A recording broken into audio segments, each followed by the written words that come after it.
Okay. Hi, let's try this again. My paper title is Did You Mean Latin? An exploration into the term Latinx as a gender-inclusive alternative to the Spanish language. All right. By Billy Clement. Okay.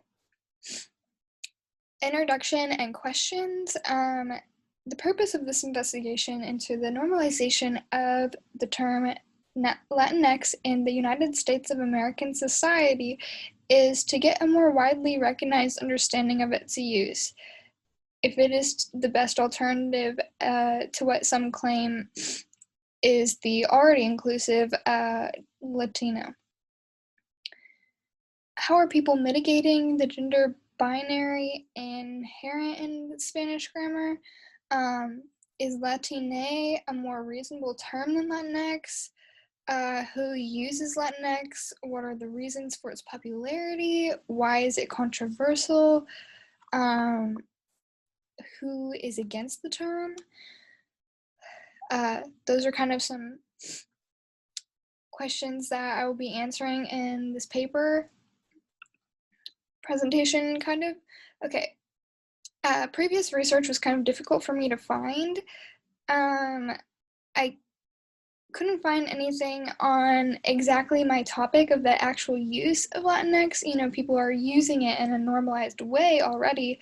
But that's kind of how I got my paper title. I searched Latinx in the LLBA, and it, of course, showed results of people using the term, but underneath the search bar on the reloaded page, it said, did you mean Latin? You know, Latinx is often marked as misspelled. But there was something about on the Pew Research Center by Noé Bustamante, Mora, and Lopez, that talked about kind of, you know, it didn't reveal a whole lot. It seemed like people were more indifferent or, you know, slightly negative toward the idea of Latinx as a term, and people widely preferred, you know, Latino or Hispanic to Latinx. Only like 3% of people said that they preferred Latinx. And I put the Census Bureau and Out Memphis on here to kind of show institutional examples, but like unofficial, like that it's still not officially recognized, the term Latinx. So the Census Bureau is still going to use, you know, Hispanic or Latino, right? And then Out Memphis actually has like implemented the use of Latino. They have, you know, explicitly a support group meant for Latinx, the Latinx community.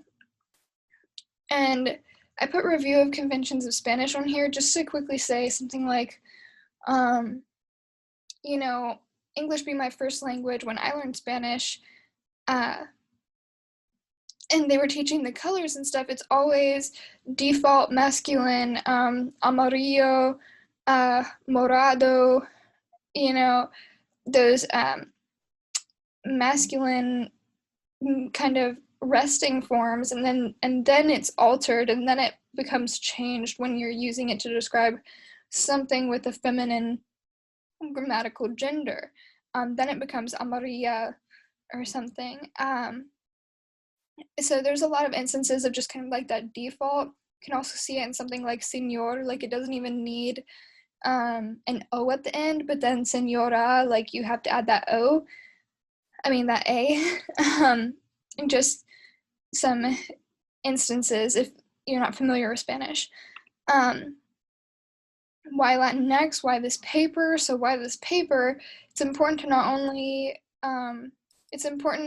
for ongoing linguistic research to use the correct and most inclusive terms possible when referring to ethnicities with, you know, gender inclusivity also in mind, but also an important part of daily life and societal change. You should just, the up-to-date, kindest terms that we can use. Reasons people use Latinx, it's been everything from the kind of masculine default that I just talked about and kind of more of a feminist thing to now being more explicitly about gender, in the 21st century. And, as we'll see, there's some inklings of, it being kind of a nod to the indigenous roots of the Central and South American, i.e. Latin American countries, prior to the Spanish gendered language that people, for good reason defend, but just saying. So inherently there is kind of like a gender binary just in like the grammar of Spanish, right? Everything has a gender. And I put Estado Unidense here because that's like one of the only words, especially like ethnicities, like you might say like Americana, Americano, or Cubano, Cubana, but for, to say like US American, you say Estado Unidense, it ends with an E. There's naturally occurring words that end with an E in Spanish and don't sound unnatural, but are like somewhat gender neutral, right? Data and methods, basically, I used just 3 YouTube videos talking about Latinx, mixed gender conversations about Latinx, and then one solo guy. And I'm also using their comments, the reactions on those videos. And so 2 of them are from the Para-like channel, which is like kind of a space for Latin American, US Latin American people to just share their voices, share their stories, experiences, thoughts. And Edward Rami is, he does the other video, Stop Saying Latinx, It's Latino. And he's just solo talking about this, but those are the videos I'm using and the comments I will be pulling from. I screenshot them on an iPhone because I thought that would be more presentable and logistically better than trying to do it on my computer. So with these comments, I will be looking at who is saying what, location, like, are they coming from a Latin American country? Are they, like, not involved at all? Are they of Latin American heritage but living in the United States, and for how long? That kind of thing. I mean, not that I can really tell for how long or anything. And to the best of my ability to determine their gender, based on names and profile pictures. I've gone to some of the commenters' profiles, but if you have a YouTube video and you're not a YouTuber, like an actual like social media influencer, you understand that they're not always going to have a fleshed out bio. They're just kind of there to watch videos. That's why they have an account. That's why I have an account. So I'm not going to get a whole lot of rich, like, self-descriptive information unless they share that within the comments, right? I also looked at sometimes emojis were helpful. That's obviously not the focus of my study, but especially with those personalized or kind of self-reflective emojis where you can kind of change their hair color or their skin tone to match you better on the iPhone keyboard. I think that came in handy like one time for being more sure of a commenter's gender. So screenshots and analysis, I'm basically just taking 1 or 2 screenshots from all 3 of the videos in their comment section. So the first one is, what's the deal with Latinx? And this is where the host, who doesn't like introduce herself or anything, but appears to be a cisgendered woman,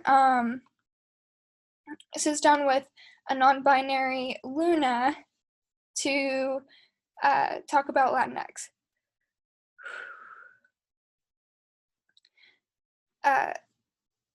Luna says that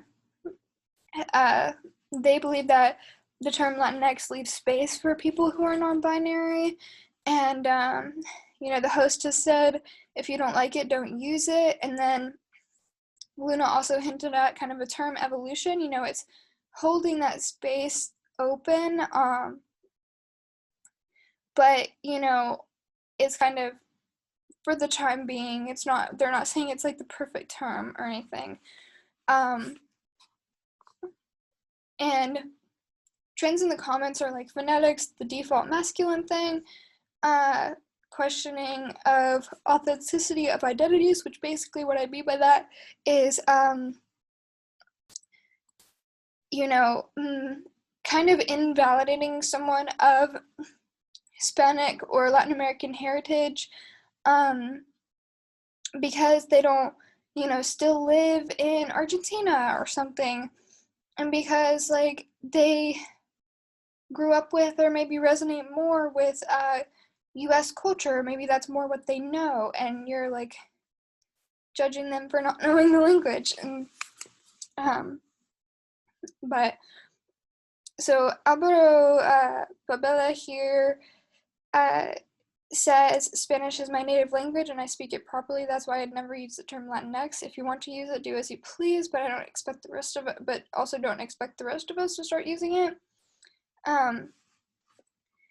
And this middle comment is actually from old ACC, which I'm guessing is old account. Touches on something kind of these trends as far as phonetics are concerned. Yeah, I'm fine with using Latino or Latina. Latinx just doesn't roll off your tongue. It sounds like a word made by white Americans. It doesn't even sound like Spanish. So there's lots to unpack here. We see from this that there is kind of like this Anglicization trend, like kind of a whitewashing of the Spanish language with the term Latinx. And there's also this phonetic concern about like the flow of the Spanish language not fitting quite right with X at the end of this word. It'd be something like Latinx. And I mean, that doesn't sound terrible to me, but it's not like ideal. So that's a frequent concern, is this roll off your tongue situation. And also this bottom comment by Stephen Martyr, he is talking about Latino being non-binary. It's kind of this masculine default thing, where Latino is already non-binary, you just don't get the language. And then this is from the second video I'm looking at, which is better, Latino or Latinx by Paralike. And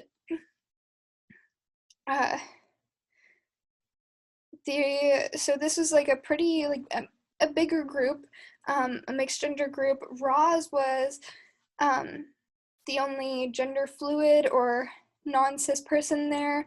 They had on really dazzling drag makeup in this video, and they said that Latinx kind of like resonated with them. Marcelina is a cis woman, Derek a cis man, Letitia a cis woman,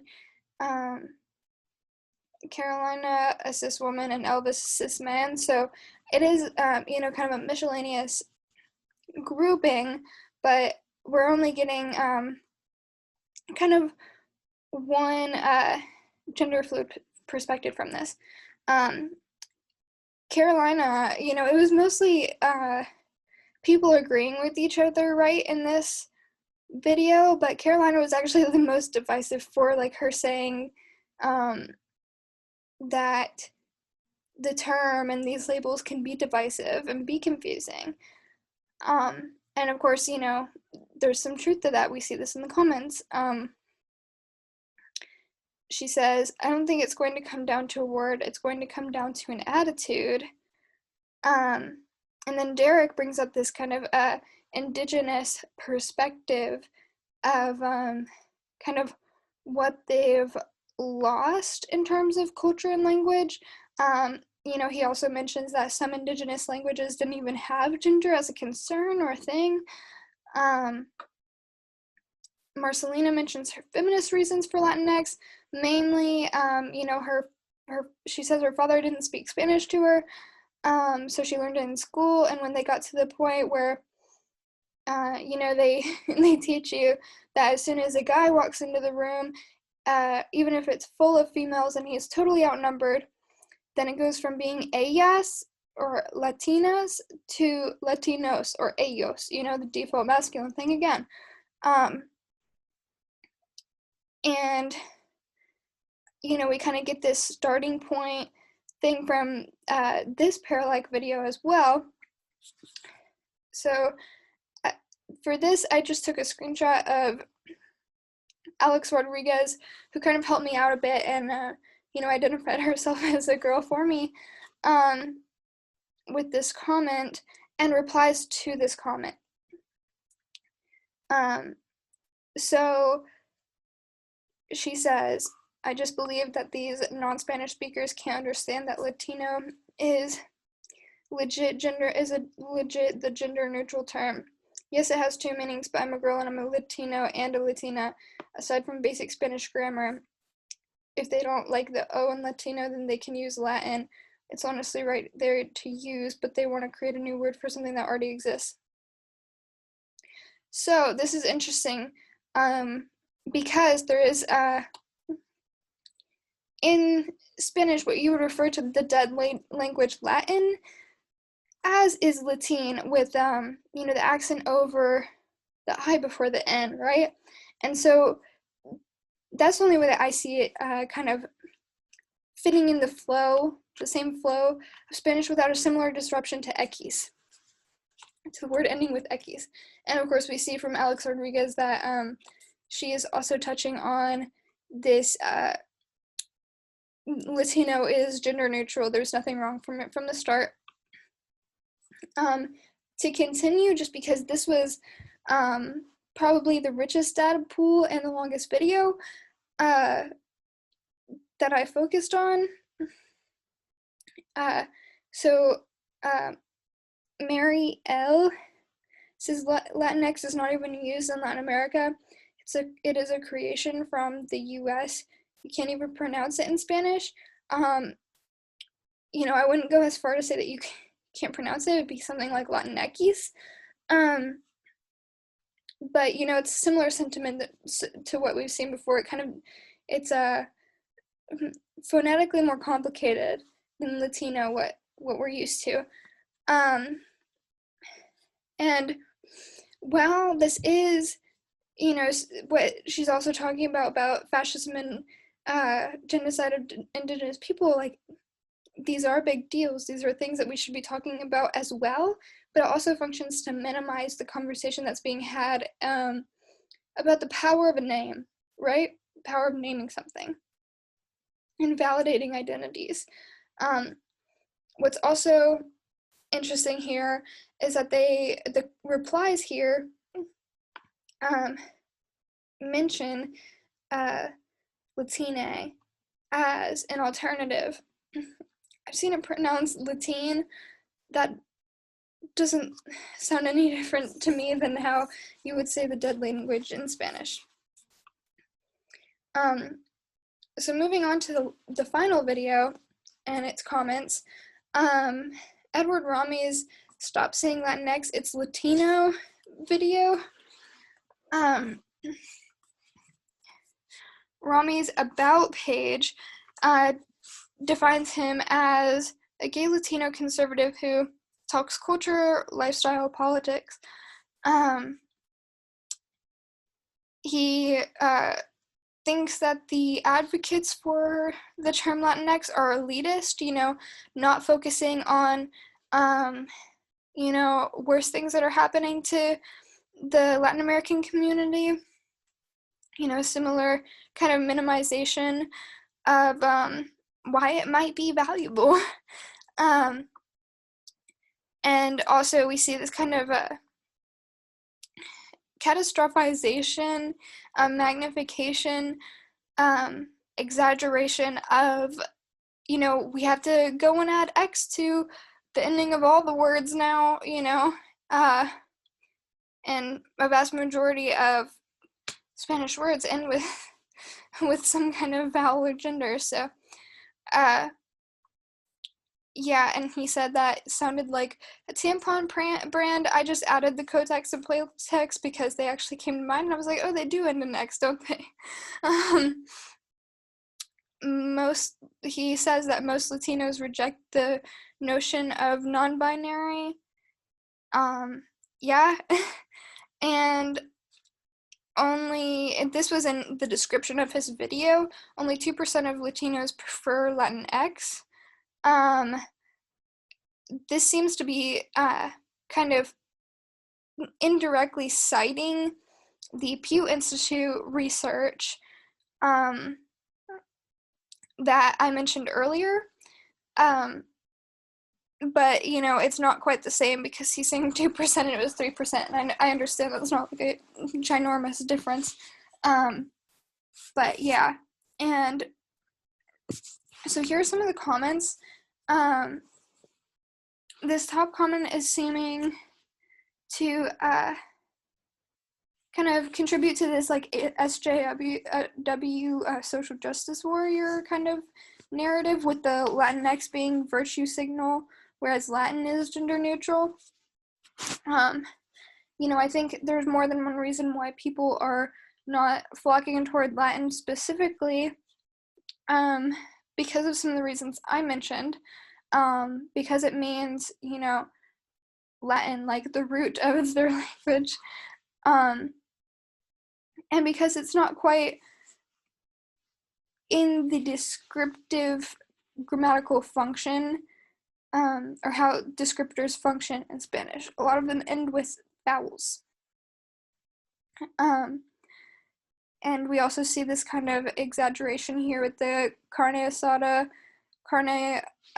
X, burritex, that kind of thing. We see this person saying Latinx is insulting.